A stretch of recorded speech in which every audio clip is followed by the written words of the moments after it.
The bedsheets were still warm. Hannah Lowell's trembling fingers traced the shallow depression where her son's small body had lain moments before. The cotton fabric held the ghost of his heat, the faint scent of sage soap she'd used to wash his hair the night before. But Ethan was gone. Ethan. Her voice cracked like dried leather in the pre-dawn silence of their tiny cabin. Outside Iron Gulch, Nevada stretched beneath a blood-red sky that promised another scorching day in this god-forsaken corner of the frontier. "Ethan, answer me." The wooden floorboards creaked under her bare feet as she searched behind the herb-drying racks under the crude table where they shared their meager meals, even in the root cellar where she stored her medicinal supplies. Nothing. No trace of the 11-year-old boy, who was her only reason for breathing in this harsh land. Then she saw it. The door hung ajar, swaying slightly in the desert wind. A door she always latched tight against the dangers that prowled the Nevada wasteland. Her heart hammered against her ribs as she stepped outside the rough-hewn boards of the porch, cold against her feet. Scattered in the dust were Ethan's wooden soldiers, the ones Thomas had carved for him before everything went wrong. One lay broken, its tiny head severed clean, and there pressed deep into the sandy earth were hoof prints. Unshod ponies. Shoshone? Hannah's legs buckled, and she sank to her knees in the dirt, clutching a wooden soldier to her chest. The memories crashed over her like a flash flood through a canyon. Thomas's screams, echoing off the mine shaft walls, the acrid smell of black powder, the terrible silence that followed. She'd thought that nightmare was buried with her husband 6 months ago. She'd been wrong. The sins of the past had come for her son. 3 hours earlier, as the first pale light of dawn touched the peaks of the Sierra Nevada, Hannah had stood in her garden, carefully tending the rows of feverfew and willow bark that provided her modest living as Iron Gulch's only healer. The morning ritual brought her peace-measuring powders, brewing tonics, preparing salves that eased the suffering of miners and their families. "Ma, why do you always pick the herbs so early?" Ethan had asked, rubbing sleep from his dark eyes as he emerged from the cabin, his hair tousled from sleep. "Because the morning dew holds the plant's strength." Hannah had replied, not looking up from her work. "It's something my grandmother taught me back in Kentucky, before we came west. Before Thomas convinced her that Nevada would be their salvation instead of their doom." Ethan had nodded solemnly, accepting her explanation with the unquestioning trust that made her heart ache. At 11, he possessed an unusual maturity, born from too much loss too young. His father's death had forced him to grow up quickly, to become the man of their tiny household, even when he should have been playing with friends and learning to read. "Can I help today?" he'd asked, settling cross-legged beside her workbench. "Mrs. Patterson's baby is still sick with a fever, isn't she?" Hannah had smiled, touched by his compassion. "Yes, sweetheart. We'll prepare a special tea for little Mary. But first, why don't you gather some fresh water from the well? Be careful of the rattlers. I know, Ma." He'd grinned, revealing the gap where he'd lost a tooth the week before. "I'm not a baby." Those had been his last words to her. By the time she'd finished preparing Mrs. Patterson's medicine and returned to the cabin, Ethan was gone. Vanished like morning mist under the desert sun. Now kneeling in the dust, with tears cutting tracks down her weathered cheeks, Hannah understood with crystal clarity that this was no random kidnapping. The Shoshone didn't take captives without cause. This was about Thomas, about the mine, about the blood-soaked secret she'd tried so desperately to bury in the Nevada dirt. A shadow fell across her, and she looked up to see Miriam Wells standing at the edge of her property. The older woman's face was creased with concern, her graying hair pulled back in its customary severe bun. As the closest thing Iron Gulch had to a mayor's wife, Miriam commanded respect from the scattered families that eked out their living from the unforgiving desert. "On a Hannah, dear, what's wrong?" Miriam's voice carried the practiced sympathy of someone accustomed to dealing with frontier tragedies. "I saw you from my kitchen window and they took him." Hannah's voice was barely a whisper. "The Shoshone took Ethan." Miriam's hand flew to her throat. "Dear God, when, how?" "Sometime before dawn. I found tracks and—" Hannah held up the broken soldier, its wooden face staring blindly at the merciless sky. "This is about Thomas. About what happened at the mine." A strange expression flickered across Miriam's features, too brief to interpret, but long enough to send a chill down Hannah's spine despite the climbing heat. "The mine accident was 6 months ago, Hannah. Surely you don't think—" "It wasn't an accident." The words tore from Hannah's throat like broken glass. She'd never spoken them aloud before, not even to herself, in the dark hours when sleep wouldn't come. Thomas found something in the widow's claim, something that got him killed. Miriam was quiet for a long moment, her pale eyes studying Hannah's face with unsettling intensity. When she finally spoke, her voice was carefully neutral. "What kind of something?" Hannah struggled to her feet, dirt clinging to her nightgown. The morning sun was climbing higher, and with each passing minute, Ethan was carried farther into the trackless wilderness. "It doesn't matter now. I have to find him. I have to—" "You can't track the Shoshone alone," Miriam interrupted. "It's suicide. Let me send word to the fort. The cavalry will take 3 days to get here, and by then the trail will be cold." Hannah's jaw set with determination that surprised them both. "I won't lose my son the way I lost my husband. Not when I can prevent it." She turned toward the cabin, intending to gather supplies, but Miriam's hand caught her arm. The older woman's grip was surprisingly strong, her fingers digging into Hannah's flesh hard enough to bruise. "Hannah, listen to me. You're talking about riding into Shoshone territory alone. They'll kill you on sight. Is that what Ethan would want, to lose his mother too?" The question hit Hannah like a physical blow, but it also crystallized her resolve. She looked into Miriam's eyes, pale blue, almost colorless in the harsh morning light, and saw something that made her stomach clench. Calculation. As if Miriam was weighing options, considering possibilities.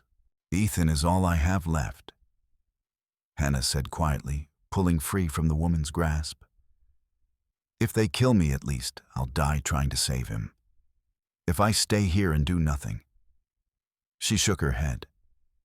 "That's not an option." The desert sun beat down mercilessly as Hannah guided her mare Juniper along the trail of unshod hoofprints that led northeast from Iron Gulch. She'd packed light water jerky, her father's old Colt revolver, and a leather satchel containing her most potent medicines. The weight of the gun at her hip felt foreign and familiar all at once.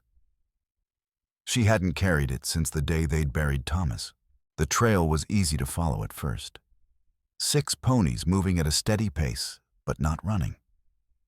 They weren't trying to hide their tracks, which struck Hannah as odd. The Shoshone she'd encountered during her year in Nevada were careful, methodical people who left little trace of their passage through the desert.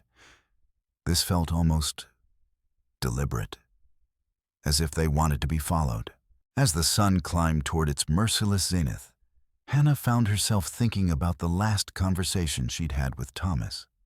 They'd been standing outside the mine entrance, the widow's claim that he'd bought with their life savings, despite her misgivings. "It's here, Hannah." He'd set his eyes bright with fever dream intensity. "I can feel it in the rock. Silver, maybe even gold. Enough to get us out of this desert to buy that farm in Oregon we talked about. Thomas, please." She'd reached for his hand, trying to anchor him to reality. "You've been saying that for months. Maybe it's time to cut our losses, go back east, where I can clerk in some store for the rest of my life, where you can take in washing like your mother did." His voice had turned sharp-edged with the desperation that had been growing in him since they'd arrived in Nevada.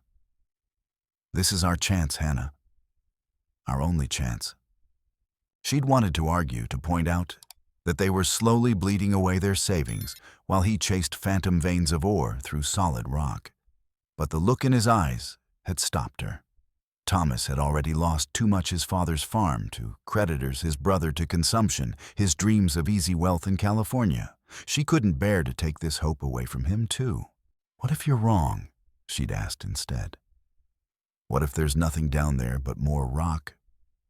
Thomas had smiled then, the boyish grin that had made her fall in love with him 8 years ago in a church social back in Kentucky. "Then we'll find another way." "We'll always find another way, Hannah. That's what we do." 3 days later, he was dead. A rattlesnake's warning buzz brought Hannah back to the present. Juniper shied, and Hannah reined her in, scanning the sparse landscape ahead. The trail had led them into a region of broken mesas and wind-carved canyons where sagebrush and prickly pear cactus struggled for purchase in the rocky soil. It was perfect ambush country. She dismounted and knelt beside the tracks, running her fingers over the crescent-shaped impressions in the sand. The edges were still sharp, unblurred by wind. She was gaining on them. But as she studied the trail more carefully, something made her blood run cold. There were only 5 sets of tracks now. Hannah backtracked, searching for the point where the 6th pony had diverged from the group. She found it a quarter-mile back, hoofprints leading west toward the Humboldt River, toward the place where Thomas had died. Her hands shook as she remounted Juniper. They were splitting up, dividing their forces. Or, and this thought was worse, one of them was carrying a message. To whom and why? A gunshot cracked across the desert, the sound echoing off the canyon walls like thunder. Hannah's heart lurched, and she spurred Juniper forward, following the sound. Fear clawed at her throat as she imagined Ethan, hurt, bleeding, crying for his mother in some hidden canyon. She crested a low ridge and saw them. 5 Shoshone warriors sat their ponies in a loose circle around a natural depression in the rock. One held a smoking rifle. But they weren't looking at Ethan, who sat unharmed on a flat boulder in the center of their circle. They were looking at her, waiting. Ethan's voice carried clearly across the distance. He started to stand, but one of the warriors, a tall man with graying braids and ritual scars across his cheeks, spoke sharply in his own language. Ethan sat back down, but Hannah could see he was unharmed. Frightened, but unhurt. The leader urged his pony forward, stopping just outside rifle range. When he spoke, his English was precise, accented but clear. "Hannah Lowell, wife of the mine destroyer. We have been waiting." Mine destroyer. The words hit Hannah like a physical blow. "I am Hannah Lowell," she called back, keeping her voice steady despite the fear that threatened to choke her. "What do you want with my son?" "Your husband's debt must be paid," the warrior replied. "Blood for blood, life for life. Thomas is dead. He died in the mine collapse." The Shoshone leader's expression didn't change. "Your husband's body was never found, but his crime remains. He poisoned our sacred water, killed our children with his poisons." Hannah's mind raced. Sacred water. Thomas had never mentioned anything about water, only his endless quest for silver ore. "I don't understand. What's sacred water?" "The spring that feeds the Humboldt. The water our people have drunk for generations beyond memory. Your husband's explosions cracked the rock, let the poison from his mine flow into our water. 3 children died from the sickness. More grow weak each day." The world seemed to tilt beneath Hannah's feet. Thomas's mine was upstream from the Humboldt River, where several Shoshone bands had their winter camps. If his blasting had somehow contaminated their water source, he didn't know, she whispered then louder. Thomas didn't know about the spring. He would never have intentionally harmed children. "Ignorance does not wash the poison from the water," the leader replied, "or restore life to the dead. I am Stone Fang of the Humboldt people. Your son will come with us. He will take the place of the children who died. blood for blood. No. The word tore from Hannah's throat with primal force. Please, I'll pay compensation. I'll do anything, but don't take my son. Stone Fang's scarred face remained impassive. What can the Mind Destroyer's wife offer that equals the lives of children? You have no cattle, no horses worth trading, no silver from the cursed mine. Hannah's hand moved instinctively to the leather satchel at her side. Her medicines, her life's work. I'm a healer, she said. I can help your people. I can try to find a way to purify the water or at least treat the sickness. For the first time, something flickered in Stone Fang's dark eyes. Interest, hope. You speak of healing magic, not magic, medicine, plants and knowledge passed down from my grandmother. Hannah's voice gained strength as she spoke. This was something she understood, something she could control. Give me a chance to help your people. If I can heal the children who are sick, if I can find a way to clean the water, will you release my son? Stone Fang was quiet for a long moment, studying her face. Finally, he nodded. You will come with us. You will try to heal our children. If you succeed, the boy lives. If you fail. He left the threat unspoken. And if I refuse, Stone Fang's expression hardened. Then we take the boy anyway, and you die here in the desert. Choose quickly, healer woman. The sun grows hot and our children grow weaker. The Shoshone camp lay hidden in a box canyon 20 miles northeast of Iron Gulch, sheltered from the worst of the desert winds by towering red cliffs. As Hannah rode through the narrow entrance flanked by armed warriors, she was struck by the unexpected beauty of the place. A clear stream ran through the center of the canyon, fed by springs that bubbled up from underground caverns. Cottonwoods and willows provided shade, and the air was sweet with the scent of wildflowers. It should have been a paradise. Instead, it felt like a place of mourning. The camp itself was larger than Hannah had expected, perhaps 60 people, including children and elders. But there was a hush over everything, a weight of sorrow that pressed down like a physical presence. Women sat beside small fires, their faces etched with grief. Children played quietly, their games subdued. And everywhere, Hannah saw the signs of sickness. Stone Fang led her to a large wickiup at the center of the camp, where an elderly woman waited. Her hair was white as fresh snow, her face mapped with lines that spoke of wisdom and loss. When she spoke, her voice carried the authority of years and respected leadership. I am Singing Bird Medicine Woman of the Humboldt people. Stone Fang tells me you claim to be a healer. I am, Hannah replied, dismounting from Juniper. I've studied the healing properties of plants since I was a child. I've treated everything from fever to snakebite. Singing Bird's dark eyes studied Hannah with unsettling intensity. Our children sicken and die from the poison in the water. Our own medicines cannot touch this sickness. What makes you think your white man's herbs can succeed where ours have failed? The challenge in the old woman's voice was unmistakable. But Hannah heard something else beneath it. Desperation. The same desperation she'd felt kneeling in the dust outside her cabin, clutching Ethan's broken toy soldier. I don't know if I can help, Hannah admitted. But I have to try. Those children, they didn't choose to drink poisoned water any more than my son chose to be born the Mind Destroyer's child. Something shifted in Singing Bird's expression. Not acceptance exactly, but a recognition of shared pain. Come, I will show you the sick ones. The sight that awaited Hannah in the medicine lodge broke her heart. 7 children lay on woven mats, their faces pale and drawn.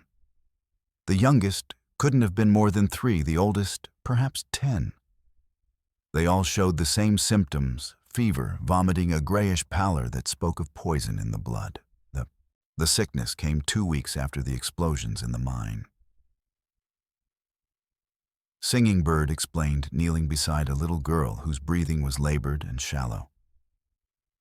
At first, only a few children, then more. 3 have already walked the spirit trail. Hannah knelt beside the girl, gently feeling her forehead. The fever was burning hot, but there was something else, a metallic smell on her breath, a bluish tinge to her fingernails. Have you tested the water? To see what kind of poison it carries? Tested how? Hannah reached into her satchel and withdrew a small glass vial. I'll need a sample of the water they've been drinking. And if you have any silver coins or jewelry, I can use them to test for certain poisons. As she worked, Hannah was acutely aware of the warriors watching her every move. Ethan sat nearby, under careful guard, his young face tight with worry. He'd always been mature for his age, but seeing him try to be brave in the face of such danger made Hannah's chest ache with fierce protectiveness. The test results confirmed her worst fears. The water was contaminated with heavy metals, lead, mercury, and worse. The kind of contamination that could only come from mining operations using mercury amalgamation to extract precious metals. Thomas had been using mercury in his mine, trying to process what little ore he'd managed to extract. The poison comes from the mine, she told Singing Bird.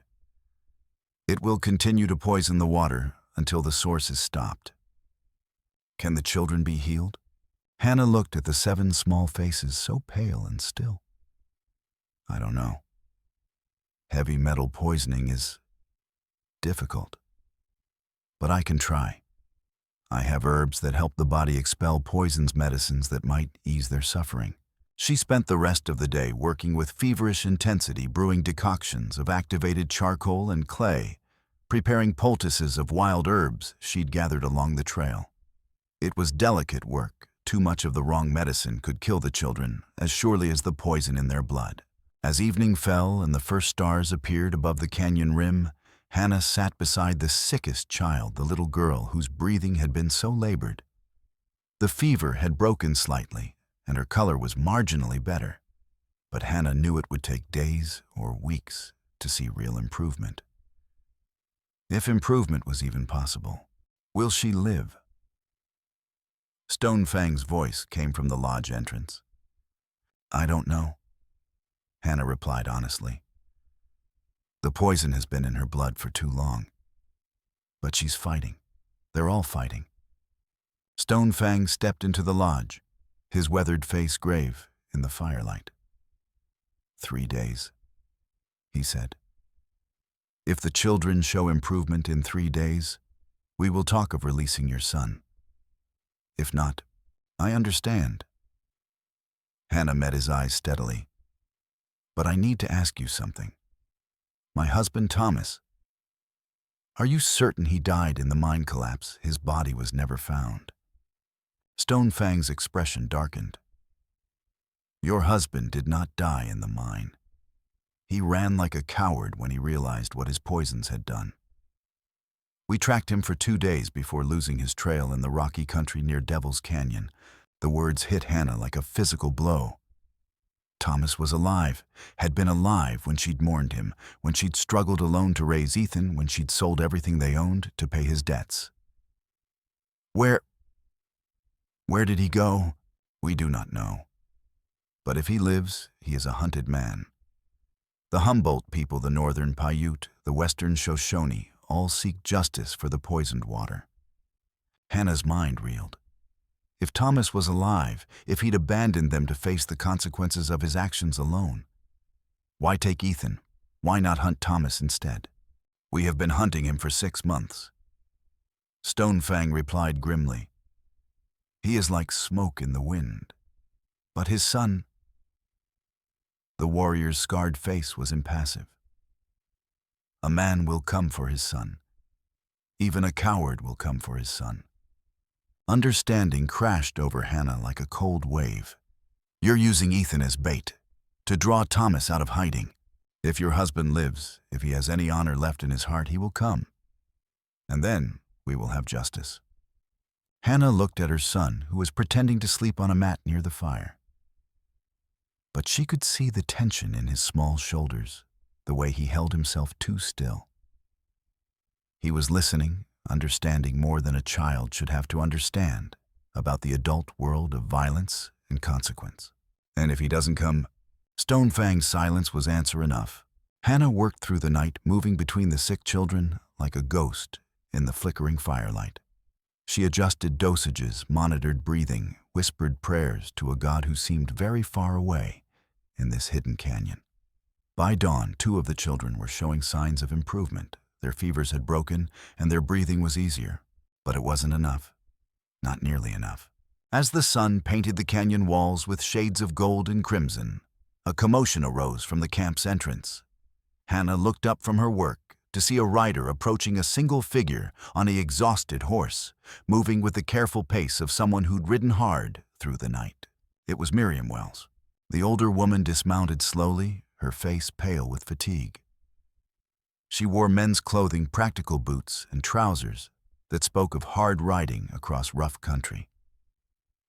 Hannah had never seen her dress so unconventionally, and something about the sight sent a chill down her spine. Hannah, thank God. Miriam called out as Stonefang and several warriors surrounded her. I've been riding all night. When I realized what had happened, I had to come. Realized what? Hannah stepped out of the medicine lodge, suddenly wary. How did you even find this place? Miriam's pale eyes darted to the warriors around her, then back to Hannah. I have something to tell you. Something about Thomas, about the mine. Stonefang stepped forward, his hand resting on his knife handle. What do you know of the mine destroyer white woman? Miriam drew herself up, assuming the authoritative pose Hannah had seen her use to settle disputes in Iron Gulch. I know where he is. I know where Thomas Lowell has been hiding for the past 6 months. The words hung in the desert air like smoke from a signal fire. Hannah felt the world tilt beneath her feet as she stared at Miriam's familiar face and saw something she'd never noticed before. Calculation. Cold, careful calculation. Where? Hannah's voice was barely a whisper. Miriam looked around the circle of hostile faces, then directly at Hannah. He's been living in an abandoned cabin near Winnemucca Lake, about 40 miles north of here. I've been bringing him supplies. The admission hit Hannah like a physical blow. Miriam had known. All this time, while Hannah had mourned her husband, struggled to survive alone, fought to raise Ethan without a father, Miriam had known Thomas was alive. Why? The word tore from Hannah's throat like broken glass. Why would you help him hide? Why would you let me believe he was dead?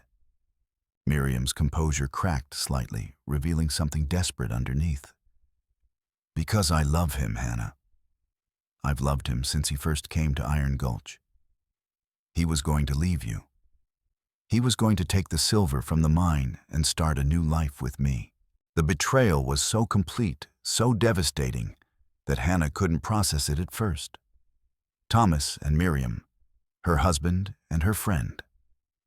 The 2 people she trusted most in this harsh land had been planning to abandon her and Ethan to steal away in the night, with whatever fortune they could extract from the cursed mine. But the mine collapse, Hannah began. There was no collapse. Miriam interrupted.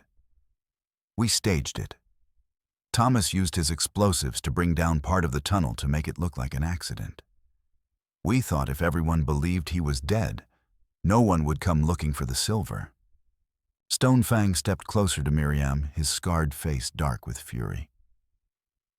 You knew of the poisoned water. You knew our children would sicken and die. Miriam backed away, her eyes wide with sudden fear. We didn't know about the spring. Thomas never said anything about poisoning water. We just wanted the silver. We just wanted to be together. Liar. The voice came from the canyon entrance, and Hannah turned to see another rider approaching. This one she recognized immediately, despite the 6 months of hard living that had weathered his face and thinned his frame. Thomas Lowell sat his horse like a man riding to his own execution. His clothes were patched and travel-stained, his beard long and unkempt. But his eyes, Hannah remembered, those eyes had once loved, those eyes burned with the same desperate intensity that had driven him to Nevada in the first place. Thomas. Hannah's voice was barely a whisper. He dismounted slowly, his hands held carefully away from the revolver at his hip. The Shoshone warriors had arrows nocked and ready, but Stone Fang raised a hand to stay their attack. "Hello, Hannah." Thomas's voice was hoarse from disuse and shame. "I heard about Ethan. I came as soon as I could." The words unleashed a fury in Hannah that she hadn't known she possessed. 6 months of grief, of loneliness, of struggling to survive alone, while he'd been alive and free and plotting with another woman. You came. She stalked toward him, her hands clenched into fists. "Where were you when I sold our furniture to pay your debts? Where were you when Ethan cried for his father every night for 2 months? Where were you when I nearly starved, trying to keep us both alive?" Thomas flinched as if she'd struck him. "Hannah, please, let me explain." "Explain what? How you faked your own death? How you were planning to abandon your family for another woman? How you poisoned children with your greed and then ran away like a coward?"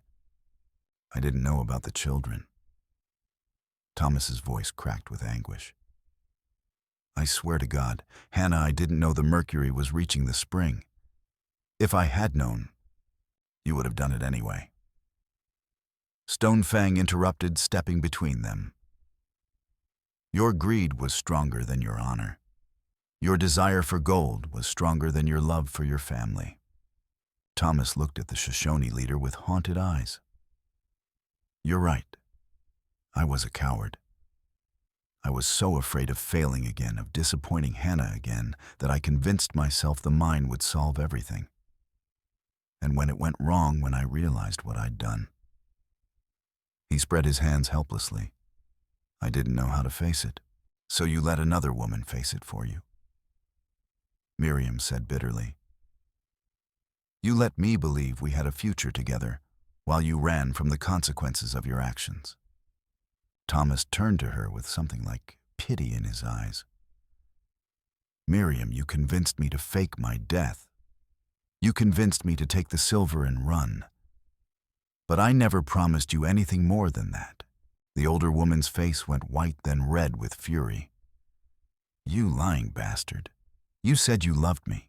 You said we'd go to California together, start fresh." "I was desperate and grateful and stupid," Thomas replied. "But I never loved you, Miriam. Not the way I love Hannah, not the way I love my son." Miriam's hand moved to the gun at her hip, a gesture so quick and practiced that Hannah realized with shock that the older woman had been planning for this moment, planning for violence. "If I can't have you," Miriam said, her voice deadly calm, "then nobody can." The gun cleared leather with surprising speed, but Stone Fang was faster. His knife took Miriam in the shoulder, spinning her around and sending the revolver flying into the dust. She screamed a sound of rage and pain and thwarted desire that echoed off the canyon walls like the cry of a wounded animal. "Enough." Stone Fang said, his voice cutting through Miriam's sobs. "We have heard enough of your white man's betrayals and lies. The Mind Destroyer has returned. Now there will be justice." He turned to face Thomas, who stood frozen in the center of the camp, like a man awaiting judgment. "You will repair the damage you have done. You will find a way to clean the poisoned water. And you will take the place of the children who died. This is the justice of the Humboldt people." Thomas nodded slowly. "I accept your judgment. But please let Hannah and Ethan go. They've suffered enough for my mistakes." "No." Hannah's voice was steady, surprising her with its strength. "I won't leave without you. We came to Nevada as a family. We'll face this as a family." Thomas looked at her with wonder and regret warring in his eyes. "Hannah, after what I've done, how can you..." "Because despite everything, despite all your lies and cowardice and stupidity, you're still Ethan's father. And he needs you." Hannah's voice softened slightly. "And maybe I need you too."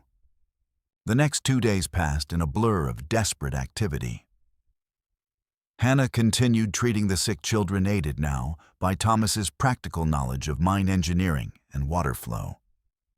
Together, they worked to devise a solution for the contaminated spring, a system of filtration and chemical treatment that might over time remove the worst of the metallic poisons. Thomas threw himself into the work with the fervor of a man seeking redemption.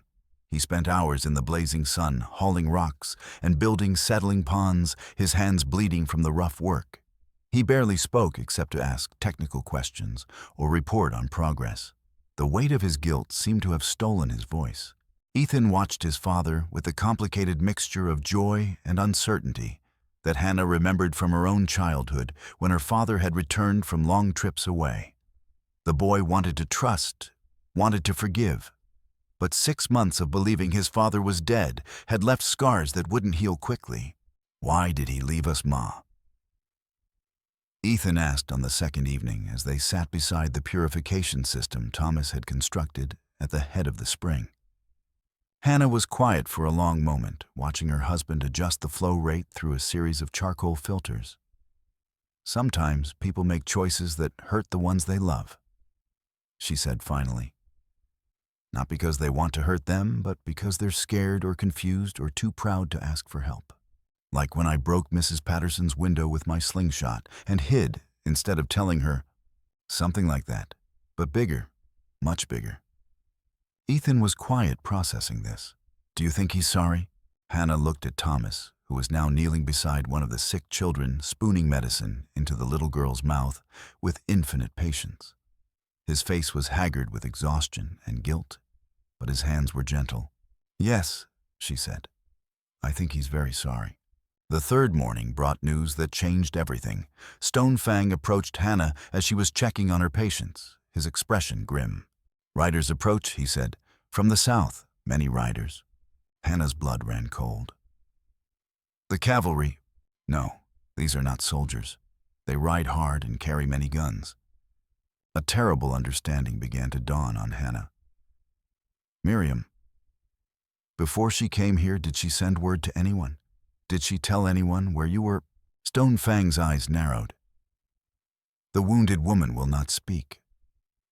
But you think she has brought more trouble." Hannah's mind raced. Miriam had been helping Thomas for 6 months, bringing him supplies, planning their escape together. But if Thomas had rejected her, if she'd realized that all her plotting and scheming had been for nothing, she might have told others about Thomas, about the silver from the mine. What others? Before Hannah could answer, the sound of gunfire echoed from the canyon entrance. Shouts and screams followed the chaos of a surprise attack. Stone Fang was already running toward the sound, calling orders in his own language. Warriors grabbed weapons and rushed to defend their camp, leaving the women and children clustered around the medicine lodge. Thomas appeared at Hannah's side, his face pale but determined. "It's Gideon Holt," he said. "Miriam must have told him about the silver, about where I've been hiding." Hannah recognized the name. Gideon Holt was a hard man who controlled most of the illegal mining operations in the region. If he thought Thomas had found a rich strike and then faked his death to avoid sharing it, how many men does he have? "Too many." Thomas grabbed her hand. "We need to get Ethan out of here. Get to the horses." But as they turned toward where the horses were picketed, they found their way blocked. A dozen armed men had somehow scaled the canyon walls and were now advancing through the camp, driving the Shoshone defenders back toward the springs. Leading them was a tall man with a scarred face and cold eyes, Gideon Holt himself. "Well, well," Holt called out, his voice carrying easily across the chaos. "If it isn't the late Thomas Lowell. You know, Thomas, faking your own death is considered poor manners in most circles." Thomas stepped protectively in front of Hannah and Ethan. "This is between you and me, Holt. Let the others go." Holt laughed, a sound like grinding stone. "Oh, I don't think so. You see, when a man discovers a rich silver vein and then disappears, it makes his business partners very curious, very motivated to track him down and have a conversation about profit sharing. There is no silver," Thomas said desperately. The mine was worthless. That's why I faked your death and ran off with your mistress. Holt's eyes found Miriam, who was huddled beside the medicine lodge with a blood-soaked bandage around her shoulder. Oh, yes, Thomas. Miss Miriam and I have had several very enlightening conversations over the past few months. She's been quite helpful in tracking down your various hideouts. Hannah felt the world tilt beneath her feet. You've been working with Holt all along, she said to Miriam. This whole thing, the kidnapping, bringing Thomas here, it was all a setup. Miriam's face crumpled with shame and defiance. He promised me a share of the silver. He promised me enough money to start over somewhere else, somewhere people didn't know what I'd done. What you'd done. Hannah stared at the woman she'd thought was her friend. What else have you done, Miriam? Before Miriam could answer, Holt spoke again. Show them, Miss Miriam. Show them the real reason you've been so helpful. Miriam reached into her coat with her good hand and withdrew a leather pouch, the kind miners used to carry ore samples. She upended it, and a stream of silver nuggets and raw ore tumbled to the ground, gleaming in the morning sun. She's been mining the claim herself, Holt explained with evident satisfaction. Ever since Thomas disappeared. Turns out our friend Thomas was closer to a major strike than he realized. He just didn't dig deep enough. Thomas stared at the silver with the expression of a man watching his own grave being dug. You've been working the mine for 6 months. You've been extracting more ore. I hired some men, Miriam said defensively. Discreet men who didn't ask questions. The ore was just sitting there, Thomas. If you were too much of a coward to take it, why shouldn't I? Because of the children, Hannah whispered. Because every ounce of ore you extracted, every blast you set off, put more poison in the water. Made more children sick. The guilt on Miriam's face confirmed Hannah's worst fears. The older woman had known about the spring, had known about the sick children, and had continued mining anyway. For 6 months, while Hannah had struggled to treat the poisoning victims, Miriam had been the one poisoning them. Enough talking, Holt said, raising his rifle. I want the location of every ore deposit you've found, Thomas. I want maps, I want assay reports, I want everything. And I want it now. And if I refuse, Holt's smile was cold as winter. Then I take action. Your wife first, then your boy, and everyone else here. I won't stop until you see reason. The standoff stretched taut as a bowstring in the canyon air. Holt's men had the Shoshone outnumbered and outgunned, but Stone Fang and his warriors weren't the type to surrender quietly. Hannah could see them preparing for a fight that would likely leave everyone dead. That's when Ethan stepped forward. Wait, the boy said, his young voice carrying surprising authority. I know where the real silver is. Thomas grabbed his son's arm. Ethan, no, don't. It's okay, Pa, Ethan said, using the word deliberately, claiming his father in front of everyone, despite everything that had happened. I've been listening. I've been watching. And I know something none of you know. Holt lowered his rifle, slightly intrigued, despite himself. What could a child know about silver mining? Ethan pulled something from his pocket, a piece of rock that gleamed with veins of pure silver.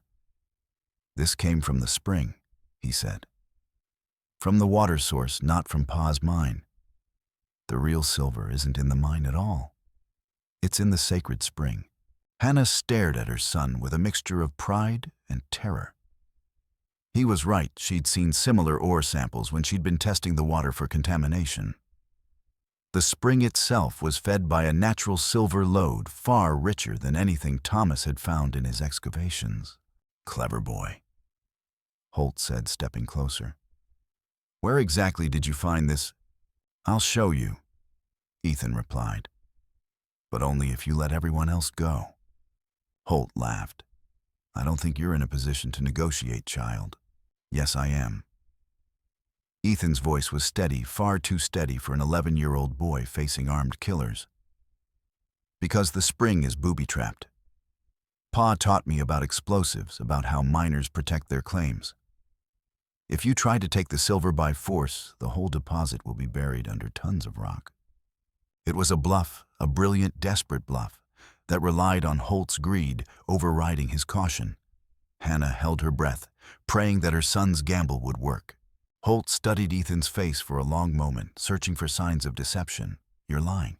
"Maybe," Ethan said. "But can you afford to be wrong? How much silver is worth risking if there's a chance I'm telling the truth?" The question hung in the desert air like smoke. Hannah could see Holt weighing his options, calculating risk against reward. The greed in his eyes warred with the caution that had kept him alive in a dangerous profession. Finally, he nodded. "Fine. You show me the silver and I'll consider letting some of these people live. All of them," Ethan insisted. "And safe passage out of the canyon. You're pushing your luck, boy. The silver is worth millions." Ethan replied with the confidence of youth. "That's worth some generosity, isn't it?" Holt's scarred face twisted into something that might have been a smile. "Lead the way." As they moved toward the spring, Hannah caught Thomas's eye. Her husband's face was tight with fear for their son, but she could see him thinking, planning. He knew what Ethan was doing, buying time, creating opportunities. The question was whether they could capitalize on those opportunities before Holt realized he'd been played. The spring bubbled up from a cluster of rocks at the head of the canyon, crystal clear, despite the contamination that had been flowing downstream.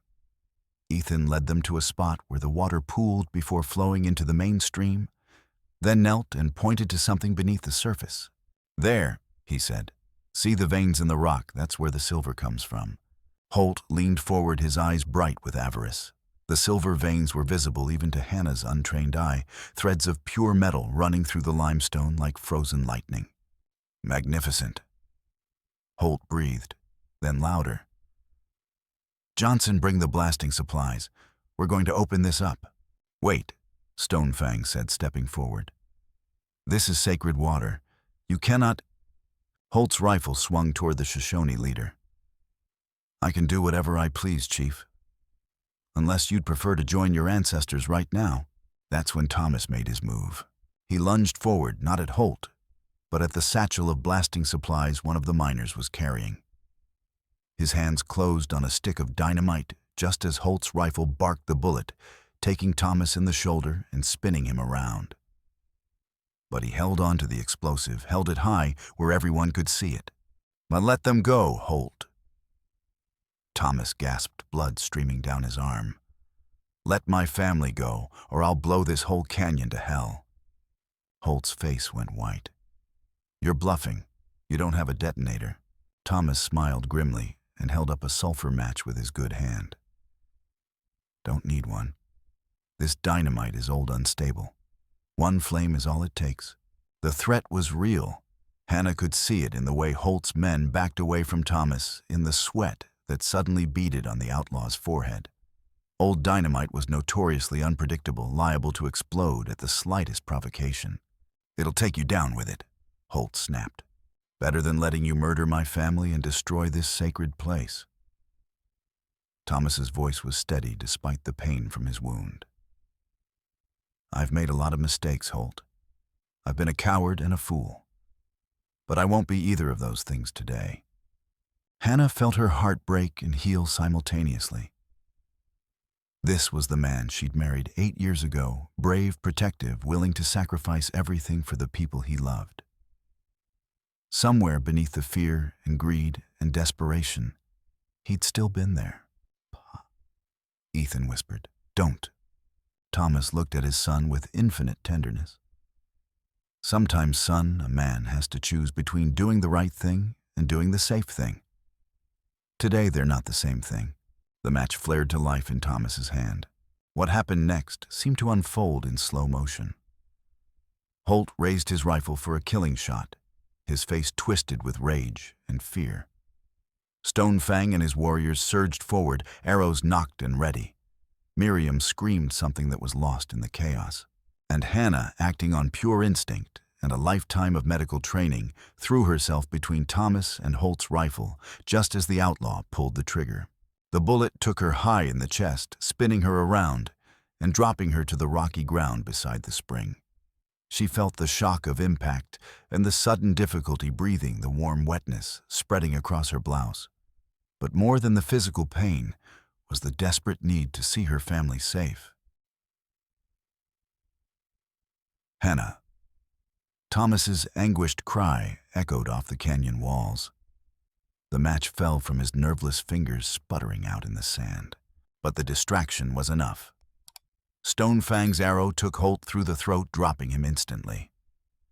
The other warriors swarmed over the remaining outlaws, and within moments, the brief, vicious fight was over. Thomas crawled to Hannah's side, cradling her head in his lap. Blood frothed on her lips when she tried to speak. "The children," she whispered. "In my satchel. The medicines for the children." "I don't talk," Thomas begged. "Save your strength. We'll get you help." Hannah managed a weak smile. "I am help, remember, and I'm telling you. The children will recover. The water treatment is working. I can see it in their color, their breathing." She coughed and more blood appeared on her lips. "Promise me. Promise me you'll finish what we started." "Hannah, please." "Promise me, Thomas. Promise me you'll clean the water. Promise me you'll be the father Ethan deserves." Thomas's tears fell on her face like rain. "I promise. I promise everything." Hannah's eyes found Ethan, who was kneeling beside her with a face far too young to bear such pain. "You were so brave today," she told him. "So smart and brave. Take care of your father for me." "Ma, don't leave us again," Ethan whispered. "Please don't leave us." "I'm not leaving, sweetheart. I'll always be with you. In the spring wind and the stars and the medicine that heals." Her voice grew fainter. "In every act of courage, every moment of forgiveness." Hannah Lowell died as she had lived thinking of others before herself, her last breath spent in service to the healing she dedicated her life to providing. 6 months later, Thomas Lowell stood beside the clear running spring and watched his son measure out precise amounts of willow bark tea for the Shoshone children. All 7 of the poisoned children had survived, their bodies slowly but steadily expelling the toxins that had nearly killed them. The water treatment system he and Hannah had designed was working perfectly, breaking down the heavy metals and filtering out the contamination. The silver was still there, gleaming beneath the water's surface, but no one had touched it. By unanimous agreement between the Shoshone and the few surviving residents of Iron Gulch, the spring would remain untouched, a monument to the children who had nearly died and the woman who had saved them. Ethan had grown in the past months, both physically and in ways that mattered more. The boy who had bluffed Gideon Holt into submission was becoming a man, learning both his father's practical skills and his mother's healing arts. He would never again be quite as innocent as he'd been that morning when Hannah found his empty bed. But he was becoming something better, wise, compassionate, brave. The little girl's fever is completely gone. Ethan reported closing his mother's medical satchel with practiced ease. "And her appetite is back. Singing Bird says she's been asking for seconds at every meal." Thomas smiled, the first genuine smile he'd managed since Hannah's death. "Your mother would be proud." "I think about her every day," Ethan said quietly. "Do you think she can see us? Do you think she knows we kept our promise?" Thomas looked around the canyon that had become their unlikely home. The Shoshone had invited them to stay as long as they needed, and both father and son had found healing in the quiet rhythms of tribal life. Thomas worked as a water engineer, designing and maintaining filtration systems for the various bands in the region. Ethan was becoming a skilled herbalist under Singing Bird's patient instruction. "I think," Thomas said carefully, "that your mother's spirit lives on in every life we save, every wrong we try to make right. And I think she'd be proud of the man you're becoming." They stood together in comfortable silence, watching the spring bubble up from the depths of the earth, clean now, pure now, life-giving as it was meant to be. "Pa," Ethan said eventually. "What happened to Miriam?" Thomas's face hardened slightly. Miriam Wells had survived her shoulder wound, but the revelation of her role in the continued poisoning of the children had made her a pariah. She'd left Iron Gulch in the dead of night, taking only what she could carry. Some said she'd gone to California, others to Colorado. No one much cared. "She made her choices," Thomas replied. "Now she has to live with them." "Do you hate her?" Thomas considered the question seriously. 6 months ago, he would have said yes without hesitation. Miriam's betrayal had cost Hannah her life, had nearly cost Ethan his. But time and grief and the example of his wife's final act of forgiveness had changed his perspective. "No," he said finally. "I pity her. She had a chance to be part of something good, something healing. Instead, she chose greed and jealousy. That's punishment enough." Ethan nodded, accepting this wisdom with the gravity that had become his trademark. Then he reached into his pocket and withdrew something small and smooth, a piece of turquoise that Singing Bird had given him, carved in the shape of a bird in flight. "I want to leave this here," he said. "For Ma, so she knows we remember." Thomas watched as his son placed the carving on a flat rock beside the spring where the clear water would wash over it for years to come. It was a small gesture, but it spoke of healing, of moving forward while still honoring the past. As the sun set behind the canyon walls, painting the sky in shades of gold and crimson, father and son walked back toward the camp. Behind them, the spring continued its eternal song, a sound of life, of hope, of second chances. Hannah Lowell's legacy flowed on with the waters she had died to save, carrying healing to all who would drink from its clear depths. And in the canyon where she'd made her final sacrifice, 2 of the people she'd loved most in the world continued the work she'd begun, proving that even in the harshest places, even after the darkest betrayals, love and forgiveness could still bloom like desert flowers after rain. The widow's dark past had indeed fueled Shoshone vengeance, but in the end, it was love that proved stronger than hatred. Healing that triumphed over harm and hope that outlasted even death itself. In the gathering dusk, the carved turquoise bird seemed almost to take flight, catching the last rays of sunlight as the clear water carried it into the future. A promise that some things once broken can indeed be made whole